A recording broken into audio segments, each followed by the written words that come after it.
মাত্র 2টি মশলা ব্যবহার করে আপনারা চাইলে মজাদার আমড়ার আচারটি তৈরি করে সারা বছর জুড়ে সংরক্ষণ করে খেতে পারেন। তো এর জন্য আমি 1 কেজি পরিমাণ আমড়া খুব ভালো মতো ছিলে কেটে নিয়েছি। ফুটন্ত গরম পানিতে সামান্য পরিমাণে লবণ দিয়ে আমড়াগুলোকে সিদ্ধ করে নিচ্ছি। 7-8 মিনিটের মতো সিদ্ধ করে নিলেই হবে। সিদ্ধ করা হয়ে গেলে আমড়াগুলোকে তুলে নিচ্ছি। তারপর চুলে অন্য একটি প্যান বসিয়ে দিয়ে দিচ্ছি 1 কাপ পরিমাণে পানি, 1/2 কাপ পরিমাণে চিনি আর 1/2 কাপ পরিমাণে গুড়। আপনারা চাইলে শুধু গুড়টা দিয়ে আচারটা তৈরি করে নিতে পারেন কিংবা শুধু চিনি দিয়ে আচারটা তৈরি করে নিতে পারেন।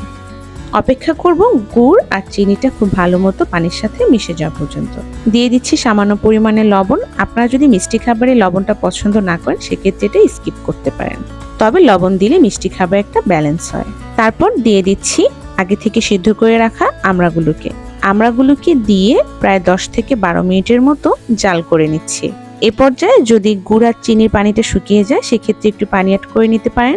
10 থেকে 12 মিনিট সিদ্ধ করে নেওয়ার পর নামিয়ে নিচ্ছি। 24 ঘন্টা পর আমড়াগুলোকে আবার চুলায় বসিয়ে দিয়েছি আরো 10 থেকে 15 মিনিট জাল করে নেওয়ার জন্য। 10 থেকে 15 মিনিট জাল করে নেওয়া হয়ে গেলে দিয়ে দিচ্ছি 1 চা চামচ পরিমাণ পাঁচফোড়নের গুঁড়া আর 1 চা চামচ পরিমাণ চিলি ফ্লেক্স।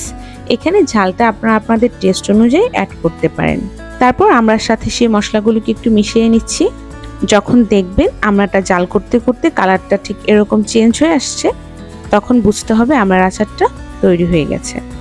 আমি এখানে অল্প পরিমাণে আচার তৈরি করেছি। আপনারা যদি বেশি পরিমাণে আচার তৈরি করেন সেক্ষেত্রে কিন্তু মশলার পরিমাণটাও বাড়িয়ে দিতে হবে।